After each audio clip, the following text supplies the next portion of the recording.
Middle ഈസ്റ്റിൽ 1500ഓളം shows അടക്കം 185 ലൊക്കേഷനുകളിലാണ് patriot cinema release ചെയ്യുന്നത്. ട്രൂത്ത് ഗ്ലോബൽ ഫിലിംസ് GCCയിലും വലിയൊരു റിലീസാണ് പാട്രിയറ്റ് സിനിമയ്ക്ക് കൊടുക്കാൻ പോകുന്നത്.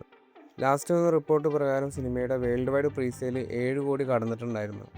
മമ്മൂക്കയും ലാലേട്ടനും വെച്ച് ഒരു കംപ്ലീറ്റ് മാസ് എൻ്റർടൈനറാണ് റിലീസ് ചെയ്യാനിരുന്നെങ്കിൽ ഇതിലും വലിയ ഹൈപ്പും വലിയ രീതിയിൽ പ്രീസെയിലും സിനിമയ്ക്ക് സംഭവിച്ചിരുന്നേനെ. എന്തായാലും സിനിമയ്ക്ക് അതിനും പോസിറ്റീവ് റെസ്പോൺസ് തന്നെ വരട്ടെ. ദൃശ്യം 3 സിനിമയുടെ ഒഫീഷ്യൽ ടീസർ ഇന്ന് വൈകിട്ട് 5 മണിക്ക് എത്തും. 2 മണിക്കൂറും 39 മിനിറ്റുമാണ് ദൃശ്യം 3 സിനിമയുടെ ഡ്യൂറേഷൻ. ദൃശ്യം 3 സിനിമയുടെ പ്രൊമോഷണൽ ഇൻ്റർവ്യൂസൊക്കെ ഇപ്പോഴേ സ്റ്റാർട്ട് ചെയ്തിട്ടുണ്ട്.